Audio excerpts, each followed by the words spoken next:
లక్షల మంది, కోట్ల మంది ప్రతిరోజు సోషల్ మీడియా చూస్తున్నారు. ఫేస్బుక్, వాట్సాప్, ఇన్స్టాగ్రామ్ ద్వారా మీ వ్యాపారం ప్రమోషన్స్ చేయబడను. ఈ రోజుల్లో మీరు మీ వ్యాపారానికి డిజిటల్ మార్కెటింగ్ యూజ్ చేసుకోలేకపోతే వ్యాపారంలో చాలా వెనకబడతారు. స్క్రీన్ మీద ఉన్న నెంబర్కి కాల్ చేయండి. LBR digital marketing. రీసెంట్గా వైజాగ్లో ఎల్కేజీ చదువుతున్న 6 ఏళ్ల బాబు భయంతో చనిపోయాడండి. ఆ వీడియో సోషల్ మీడియాలో బాగా వైరల్ అవుతుంది. అసలు విషయం ఏంటంటే చూడండి, స్కూల్కి పిల్లలు ప్రతిరోజు వెళ్తారండి. టీచర్ భయపెడతారు. మీకు అర్థమవుతుందా? ఈ వీడియో చూస్తున్న వాళ్ళందరినీ కూడా అడుగుతున్నాను. స్కూల్కి ప్రతిరోజు పిల్లలు వెళ్తారు. ఖచ్చితంగా టీచర్లు భయపెడతారు.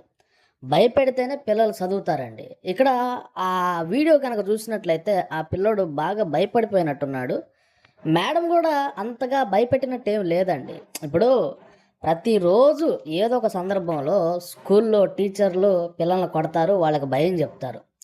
సో అక్కడ ఆ టీచర్ కూడాను గట్టిగా ఏం కొట్టలేదండి. ఆ వీడియో చూడండి, ఒక చిన్న దెబ్బ చెంపకేసి కొట్టింది. ఇప్పుడు దెబ్బలు కొడితేనే కదా పిల్లలు బాగుపడేది. పూర్వం రోజులు ఎలా కొట్టేవాళ్ళు అండి? గొడ్డును బాదినట్టు బాధేవాళ్ళు. మీకు అర్థమవుతుందా? ఒక 20-30 సంవత్సరాల క్రితం పిల్లల్ని ఎట్లా కొట్టేవాళ్ళు స్కూల్లో? ఈ వీడియో చూస్తున్న వాళ్ళు మిమ్మల్ని అడుగుతున్నాను, పిల్లల్ని ఎలా కొట్టేవాళ్ళు? 30 సంవత్సరాల క్రితం గొడ్డును బాదినట్టు బాధేవాళ్ళు. కానీ ఇప్పుడు అట్లా కొట్టే పరిస్థితి లేదు. నాకు తెలిసి నా అభిప్రాయం ఏంటంటే ఆ పిల్లోడికి ఏదైనా హెల్త్ ప్రాబ్లం ఉండొచ్చు. ఎందుకంటే ప్రతిరోజు స్కూల్లో పిల్లల్ని కొడతారు. కొట్టరా?